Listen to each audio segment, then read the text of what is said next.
In terms of the creative process then, when you set out to do something that you feel interests you, where do you work from? What's the catalyst for you? There's something that must... Well, that of course was a functional necessity, you know, the ability to continue to make records, but that doesn't affect necessarily the content of any record or the message behind a record, or even the message behind Patronet, if there is such.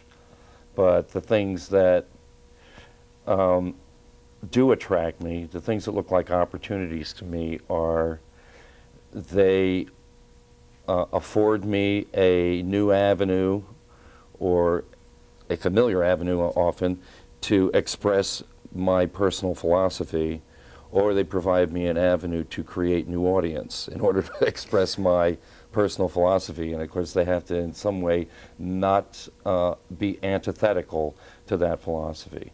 In other words, all other things being even and considered, money is never the first consideration. And in terms of experience, when you think about the body of work in everything that you've achieved in totality, where do you put this particular experience? In terms of intellectual stimulation or being creatively challenged? Well, it has certainly sucked away a lot of my intellectual capital, as it were, and my man-hours. It really has actually eaten into the music to some degree, although that was already being eaten into by family responsibilities. When you are young and carefree, your time is 100% your own, and your mind share is 100% your own, and that's what makes it easier to be prolific and to immerse yourself into something musical all the time. Or have the latitude to move around. Yeah, physical freedom as well as emotional and mental freedom. Right. Once you settle down and have a family, which all of us, or most of us eventually do, that's all different. Your number one priority is your family. And if nothing else, the output of music often slows. For a lot of artists, you would have to say it does take the edge off what they do. They start singing about their children, you know, instead of singing about, you know, new things. They start singing about more familiar things. Almost autobiographical, if you will. Yeah, artists often tend to get autobiographical when they settle down and have a family. And in that sense, it's another reason why their music is not a challenge to younger people who don't have those sort of responsibilities. You have to be a band like Aerosmith, you know, who actually all settle down but pretend to be bad, you know, all the time. Right, lead a double life. Yeah, in a sense. So with family aside, where do you put Patronet in terms of experience for you? Well,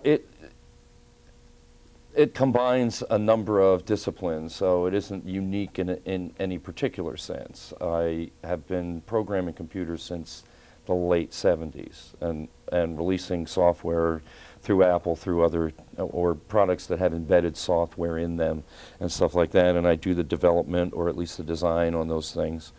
And so it's not as if it is a brand new thing for me to go off and get involved in something that involves technological development as opposed to simple songwriting or performing or something like that. Again, for me, it's something that I have to do out of necessity, and if I want to rank it in terms of experience, I don't think it has reached its completion yet, or it hasn't been implemented yet to the extent that I would be satisfied even stepping back and judging it. It won't be that until there are 100 artists besides me taking advantage of it. Are you in the midst of revamping? Yes, part of what you have to deal with is third parties and things like this. The system that we built worked pretty well until, for instance, Microsoft started doing revisions of their operating system. And it didn't only affect us, it affected a lot of people who thought they had stabilized their software at Windows 95. And then suddenly Windows XP comes out and nothing works anymore. So we have to constantly deal with, you know, events completely outside our control. I want you to talk about what you feel advanced your career in terms of the craft, the skill. Production was probably, the decision early on to become a record producer, I think, improved my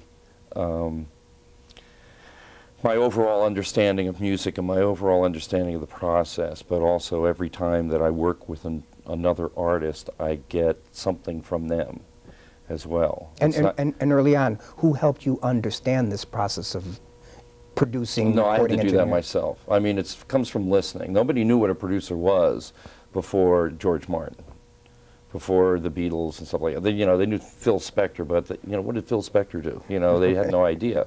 It wasn't until, you know, everyone became familiar with George Martin that producers became a commodity in a way. And that was the beginning of my real sort of vocation, as opposed to art form, as it were.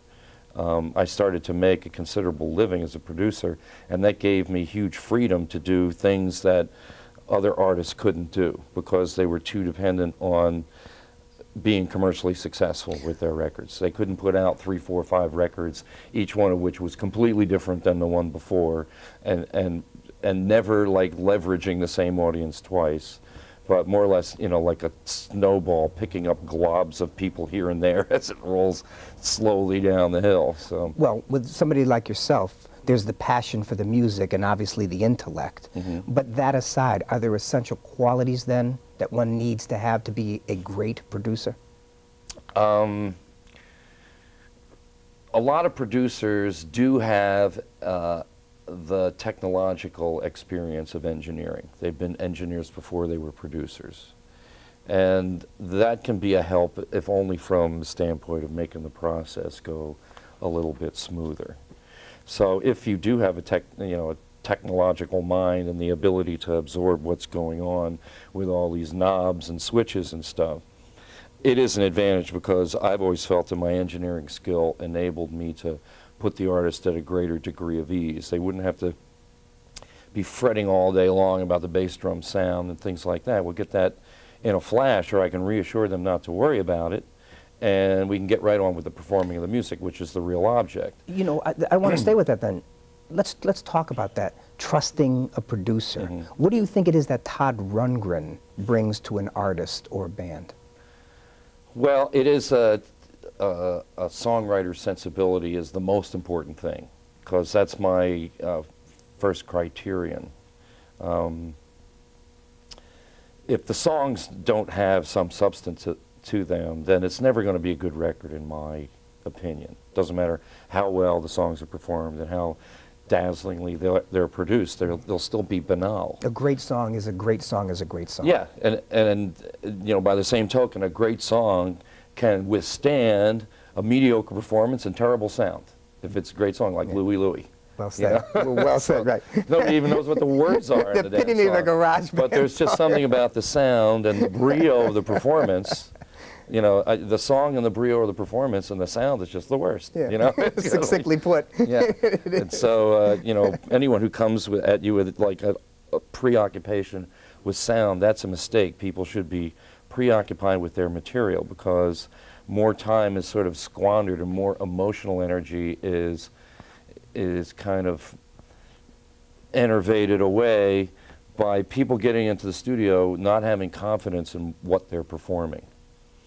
They're not able to get behind it emotionally, and the reason why is because it hasn't been adequately crafted in the first place. You know, good material begs to be performed. It doesn't, you know, it's not always like, how are we going to do this and make it sound right? You know, Todd, there's a problem, though. What becomes problematic oftentimes, and with no disrespect to, let's say, Jeff Lynne, with all due respect, a fine producer, but everybody ends up, be it George Harrison or Tom Petty, ends up sounding like an ELO record because Jeff Lynne makes everybody sound that way in terms of the percussion, in terms of the way the production's done.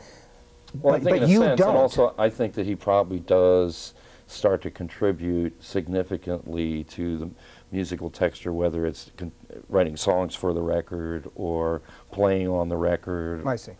Or something like that. And there was a time when I wound up being accused of Svengaliing everybody that I work with, and they wound up sounding like me, and that was because I was willing to make up the difference. If the songs were inadequate or something like that, I would start writing for the band, and then they would inevitably start sounding like me. So at a certain point in time, I changed my, you know, my yardstick by which I would work with someone, and said, okay, they have to substantially come up with the material before we go to the next step. And it's not that hard to find artists who can come up with good material. I've worked with some incredible songwriters in the course of my career. The biggest issue is when the industry doesn't support that kind of music, when the industry is more interested in, for instance, skewing lower and to a less challenged audience, because that's where the disposable income is. You know, with that said, where's your sense for where you think music is going today? Well, I have never been good at predicting the stylistic direction of music, most of all because there are always unknowns in there. I mean, nobody saw Nirvana coming. Everyone tries to explain it afterwards, but nobody knows exactly why in that particular moment in time that became all that anybody wanted to hear. And something's bound to change. You would think, after Norah Jones won 7 Grammys, that the world would be full of singer-songwriters. But unfortunately, many of the most famous ones are so incredibly derivative that it's not as if you can build a new movement on them. The last time that happened was like the mid-90s, the so-called AAA format that only lasted about 1.5 years or 2 years or something. But that was rife with singer-songwriters. Unfortunately now, all the new singer-songwriters sound like Dave Matthews, you know. They all imitate Dave Matthews, even do his little dance, you know, and things like that. So, but in terms of eruptions in the art form, what do you think causes change? You know, there are things that can help music be more more eclectic and therefore more satisfying to any particular individual. You know, people are looked at in general and they say, oh, like all white kids are going to listen to rap music or something nowadays. And although they, have to know something about it and they're inevitably exposed to it, there are plenty of white kids who are off into other kinds of music besides Busta Rhymes and Linkin Park. You know, there is a whole other world of music out there that they're into. It's just there are things happening in the culture that somehow are more powerful than music. There was a time when music, because of its level of maturation and the technological limitations of it, made it more influential than other art forms. In the 50s and 60s, most towns had 2-3 television channels. And most of what got played on there, most of those television channels were run by generationally older people. So when young kids wanted to see what they wanted to see, there wasn't very much of it on television. The only free medium at that time, the only medium that was sort of still independent and accessible in a way, was radio. And so it was possible for all kinds of things to be done in music that wouldn't have happened in other media. And that's why we had a revolution that kind of centered around music. Then as radio became syndicated, it became more of a determining factor in what kind of music got made. I mean, the Arbitron rating system essentially was a giant filter on all kinds of music. You know, if it didn't get a high number at the Arbitron evaluation, then it wouldn't even be released as a single. And that started to, narrow down what was possible in music. Sanctuary Records, the anthology for the Naz, the bootleg series, right? Yeah. Live 79. Yep. That's the KSAN. KSAN, okay. Yeah. And then Chicago, I think. Live at the Forum, London 94. No, that would be in San Francisco. Right. This and the Forum in London, yeah, that's right. the No World Order show. And get them through Sanctuary Records. Yes. Todd, thank you so much. My pleasure. Greatly Thank you. appreciate this.